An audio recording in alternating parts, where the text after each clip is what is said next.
Hello aspirants, welcome to focus India books and study circle. Andhra Pradesh, Telangana రాష్ట్రాల్లో పోటీ పరీక్షలు prepare అవుతున్న అభ్యర్థులందరికీ మా focus India books and study circle నుంచి శుభాకాంక్షలు అండి. ఏపీపీఎస్సీలో స్క్రీనింగ్కి సంబంధించి ఎగ్జామ్ జరిగింది. దానికి సంబంధించి రిజల్ట్స్ కూడా రావడం జరిగింది. దాంట్లో అంటే మెయిన్స్కి అందరూ ప్రిపేర్ అవుతున్నారు. అంటే పోస్టులు ఏమో తక్కువ, ప్రిపరేషన్ చేసే వాళ్ళేమో ఎక్కువ మంది ఉన్నారు. అది అందరికీ తెలిసిన విషయమే. దగ్గర 92,000 మందిని తీసుకోవడం జరిగింది. పోస్టులు ఏమో 900 పోస్టులు ఉన్నాయి. దానికి సంబంధించి అంటే అందరూ ప్రిపేర్ అవుతున్నారు. మెయిన్స్కి అందరూ జాబ్ కొట్టాలనే ఉద్దేశంతో ప్రిపేర్ అవుతారు.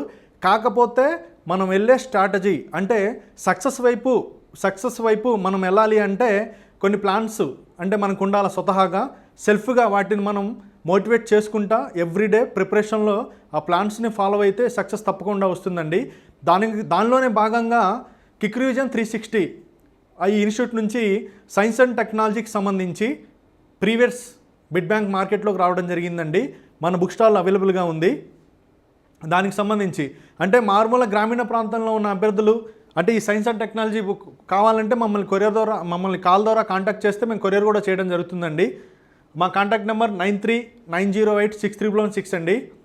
అదేవిధంగా దానికి సంబంధించి అంటే సమాచారం అంటే హైదరాబాద్లో ఏం జరుగుతుంది అంటే కొంతమంది గ్రామీణ ప్రాంతాల్లో ఉండి ప్రిపరేషన్ చేస్తుంటారు. దానికి సంబంధించి అప్డేట్స్ ఏమైనా ఉన్నాయా అంటే తెలుసుకోవాలంటే మా టెలిగ్రామ్ ఛానల్లో జాయిన్ అవ్వండి. ఇక్కడ మా టెలిగ్రామ్ ఛానల్కి సంబంధించి ఐడీస్ ఇవ్వడం జరిగిందండి. ఫోకస్ ఇండియా స్టడీ సర్కిల్ ఇది యూట్యూబ్ ఛానల్ ఐడి. అదేవిధంగా ఫోకస్ ఇండియా 9 ఇది ఇన్స్టాగ్రామ్ ఐడి అండి. అదేవిధంగా ఫోకస్ ఇండియా బుక్ సెంటర్ ఇది టెలిగ్రామ్ ఐడి అండి. వీటిలో జాయిన్ అయితే మార్కెట్లో బుక్స్ ఏమన్నా వచ్చినా కానీ ఇన్స్టిట్యూట్కి సంబంధించి అంటే అప్డేట్ సమాచారం ఏదైతే ఉందో మార్కెట్లో కొత్త బుక్ వచ్చిందా అంటే టెస్ట్ సిరీస్ ఏం జరుగుతుంది, మార్కెట్లో ఎక్కువ మంది ఏ టెస్ట్ సిరీస్ ఫాలో అవుతున్నారు, దానికి సంబంధించిన ఇన్ఫర్మేషన్ మొత్తం మన గ్రూప్స్లో షేర్ చేయడం జరుగుతుంది. అభ్యర్థులు గమనించాలా. అదేవిధంగా సైన్స్ అండ్ టెక్నాలజీ సంబంధించి ప్రీవియస్ బిట్స్ ఉంది కదా, APPSC group 2 mains exam paper 2 section B అని చెప్పేసి ఇవ్వడం జరిగింది. పేపర్ 2 ఏదైతే ఉందో ఏపీపీఎస్సీ మెయిన్స్లో పేపర్ 2 ఏదైతే ఉందో దాంట్లో section below science and technology కొత్తగా సిలబస్లో పెట్టడం జరిగింది. దీంట్లో సైన్స్ అండ్ టెక్నాలజీ ప్లస్ పర్యావరణం సుస్థిరాభివృద్ధి చెప్పేసి ఇవ్వడం జరిగింది. ప్రీవియస్ బిట్స్ దీనికి సంబంధించి అంటే ప్రీవియస్గా అంటే ఎగ్జామ్స్లో సిలబస్ ప్రకారం సెటప్ చేయడం జరిగింది. ఈ బుక్ సిలబస్ ప్రకారం ఎలా అంటే ఇప్పుడు ఎగ్జాంపుల్ చాప్టర్ ప్రీవియస్ బిట్స్ దీంట్లో చాప్టర్ యూనిట్ 1లో అంటే 5 యూనిట్స్ ఇవ్వడం జరిగింది కదా. సైన్స్ అండ్ టెక్నాలజీ పర్యావరణం సుస్థిరాభివృద్ధిలో 5 యూనిట్స్ ఉన్నాయి. దాంట్లో చాప్టర్ 1 అనమాట. చాప్టర్ 1లో ఏముంది సిలబస్ ఎగ్జాంపుల్ జాతీయ శాస్త్ర సాంకేతిక విధానం, ప్రస్తుత సైన్సు టెక్నాలజీ మరియు ఇన్నోవేషన్ పాలసీ మరియు జాతీయ వ్యూహాలు మరియు వివిధ మిషన్లు, అభివృద్ధి చెందుతున్న నూతన సాంకేతికతలు వాటి పరిధి అని చెప్పేసి ఇవ్వడం జరిగింది. అంటే 5 యూనిట్స్లో గతంలో ఎగ్జామ్స్ రాసి ఉంటారు కదా అభ్యర్థులు, గతంలో అంటే ఆ సిలబస్లో ఏమైతే ఉందో దాంట్లో ఏం క్వశ్చన్స్ అడిగినారు అనేది అభ్యర్థులు గమనించాల్సి ఉంటుంది. అంటే సైన్స్ అండ్ టెక్నాలజీ అంటే మొత్తం సైన్స్ అండ్ టెక్నాలజీ చదవడంలో ఉపయోగం లేదు, టైం వేస్ట్ తప్ప. ఇంకోటి ఏంటంటే సైన్స్ అండ్ టెక్నాలజీ చాలా కఠినంగా ఉంటుందన్నమాట. ఆ పదజాలం కఠినంగా ఉంటుంది, సోషల్ అభ్యర్థులకి కఠినంగా ఉంటుంది, సైన్స్ వాళ్ళకి కూడా కఠినంగా ఉంటుంది, మ్యాథమెటిక్స్ బ్యాక్గ్రౌండ్లకు కూడా సైన్స్ అండ్ టెక్నాలజీ కఠినంగా ఉంటుంది. ఆ పదాలనేవి కూడా గుర్తుండవు, 1-2 సార్లు రివిజన్ చేస్తే తప్ప అది గుర్తుపెట్టుకోవడానికి అవకాశం ఉండదన్నమాట.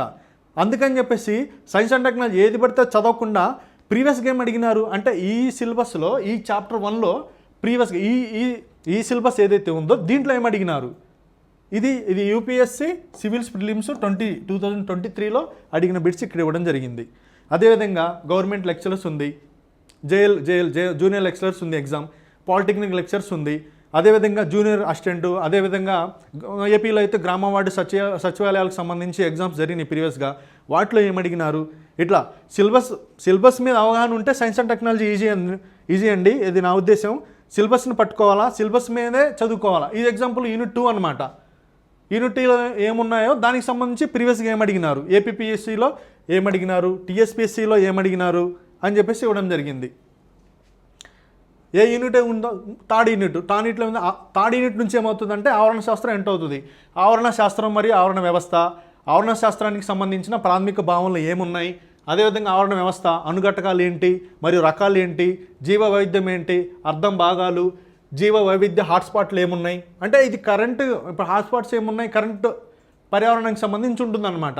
అదేవిధంగా జీవ వైవిధ్య సంరక్షణ పద్ధతులు ఏమున్నాయి, అదేవిధంగా జీవ వైద్యానికి వ్యూహాలు ఏంటి, లక్ష్యాలు ఏంటి, సదస్సులు ఏం జరిగినాయి, ప్రోటోకాల్స్ ఏమున్నాయి, వన్యప్రాణుల సంరక్షణకు సంబంధించి చట్టాలు ఏమున్నాయి, అదేవిధంగా భారతదేశంలో అంతరించిపోతున్న జాతులు, బయోస్ఫియర్ రిజర్వాయర్లు, ఇవి అప్డేట్కి సంబంధించిన సమాచారం గుర్తుపెట్టుకుంటే సరిపోతుంది నాకు తెలిసినంతవరకు.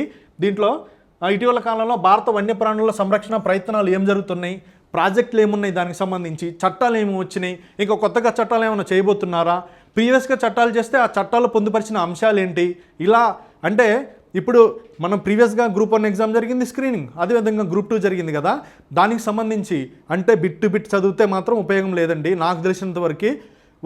అంటే ఏ సబ్జెక్ట్ అయినా తీసుకోండి, ఏపీ హిస్టరీ తీసుకోండి, సైన్స్ అండ్ టెక్నాలజీ తీసుకోండి, పాలిటీ తీసుకోండి, అదేవిధంగా ఏపీ ఎకానమీ తీసుకోండి, ఇండియన్ ఎకానమీ తీసుకోండి, ఏ సబ్జెక్ట్ తీసుకున్నా కానీ 360 డిగ్రీస్లో అవగాహన ఉంటే తప్ప ఈసారి జరిగే ఎగ్జామ్ చాలా కఠినంగా ఉంటుంది. అభ్యర్థులు గమనించాలా, చాలా కఠినమైన పరిస్థితులు ఎదుర్కోబోతారు. ఇది అవన్నీ మైండ్లో పెట్టుకొని చదువుకోవాలా. అంటే 360 డిగ్రీస్లో ఆలోచన చేయాలా. ఏ అంశాన్ని అయినా సరే బిట్ టు బిట్ చదువుదాం, ఎగ్జాంపుల్ బిరుదులు, పేర్లు ఇట్లా చదువుతూ ఉపయోగంలా, ఆ విషయం మీద పూర్తి అవగాహన ఉండాలనేది నా ఉద్దేశం. అలా అయితేనే దానికి తోడు ఇంకేంటి నెగిటివ్ మార్కింగ్ కూడా ఉంది. ఈ ప్రీవియస్గా ఏం జరిగింది, చాలామంది పేపర్ కఠినంగా ఉందని చెప్పేసి ఎక్కువ మొత్తంలో బబ్లింగ్ చేయడం జరిగింది. అప్పుడు ఏం జరిగింది, వచ్చిన మార్క్స్ కూడా పోయినాయి. క్వాలిఫై అవుతామని చెప్పేసి అనుకున్న వాళ్ళు కూడా క్వాలిఫై కాకుండా అయిపోయినారు. ఇప్పుడు మళ్ళీ క్వాలిఫై కాకపోయినా ఏం కాదండి, మళ్ళీ నెక్స్ట్ వేరే ఏదో ఒక గవర్నమెంట్ వస్తుంది ఏపీలో, తర్వాత నోటిఫికేషన్స్ వస్తాయి. ఈ ఫీల్డ్ ఏంటంటే చాలా ఓపికతో ఉండాలి, ఓపికతో పరిశోధన చేయాలి, సబ్జెక్ట్స్ మీద అవగాహన పెంచుకోవాలా.